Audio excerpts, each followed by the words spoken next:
नमस्कार दोस्तों, स्वागत है आप सबका मेरे चैनल कथा डिलाइट पर। भगवान विष्णु को समर्पित एकादशी व्रत हर महीने में 2 बार किया जाता है, एक कृष्ण और दूसरा शुक्ल पक्ष।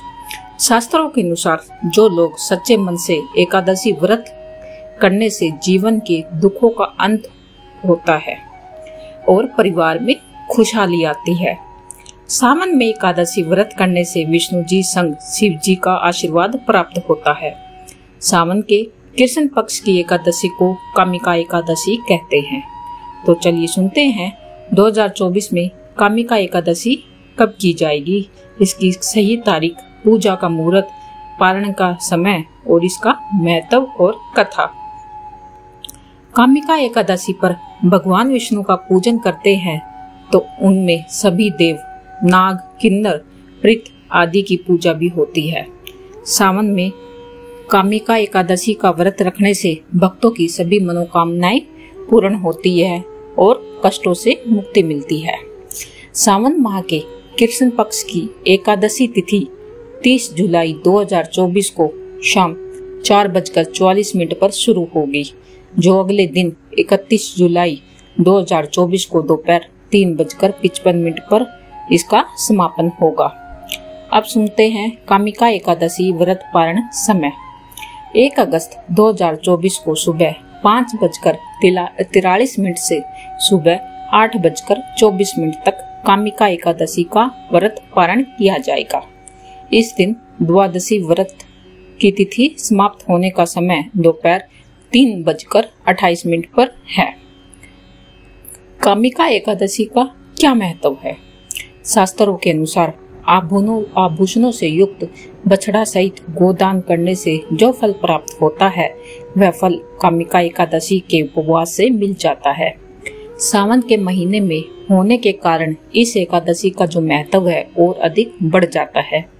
देवशयनी एकादशी के बाद ये पहली एकादशी है जिसमें भगवान विष्णु योग निद्रा में होते हैं। इस दौरान श्री हरि की पूजा करने वाले को सुख धन प्राप्त होता है और कष्ट दूर होते हैं। तो चलिए अब सुनते हैं इसकी व्रत कथा को। धार्मिक ग्रंथों के अनुसार कालांतर में किसी गांव में एक बेहद बलशाली क्षत्रिय रहता था। उसे अपने बल पर बेहद अहंकार का भाव था। हालांकि वह धर्मपरायण था। नित्य प्रतिदिन जगत के पालनहार विष्णु जी की पूजा उपासना करता था। एक दिन वह किसी विशेष कार्य हेतु कहीं जा रहा था। मार्ग में उसकी भिड़ंत एक ब्राह्मण से हो गई। उस समय वह आवेग में आ गया। ब्राह्मण व्यक्ति उसे कुछ समझाता उससे पूर्व ही वह ब्राह्मण से हाथापाई करने लगा। ब्राह्मण बेहद दुर्बल था। वह बलशाली क्षत्रिय के प्रहार को सहन नहीं कर पाया। इसके चलते तत्काल ही उसकी मृत्यु हो गई।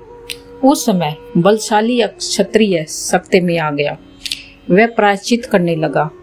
उसे अपनी गलती का एहसास हुआ कि उसने बल के दम पर निर्बल ब्राह्मण की हत्या कर दी।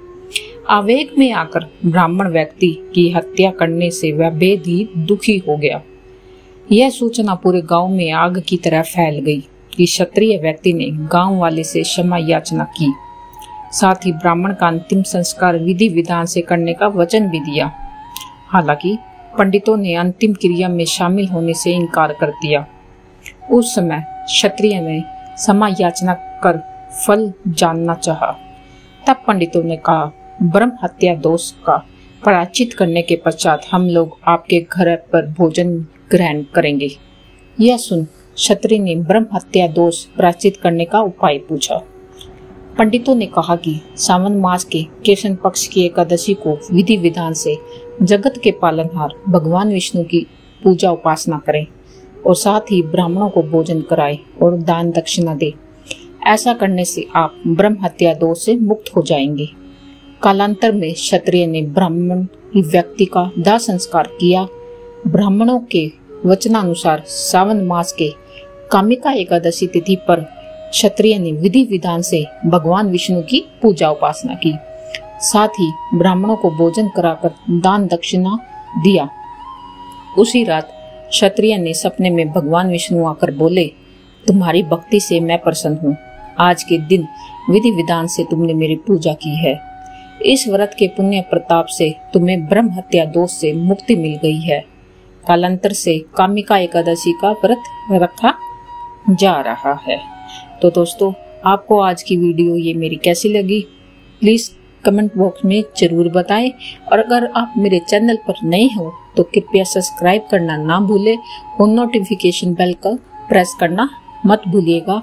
मैं अपने इस YouTube चैनल पर हर प्रकार की व्रत कथाएं और धार्मिक कथाएं लेकर आती रहती हूँ। धन्यवाद दोस्तों।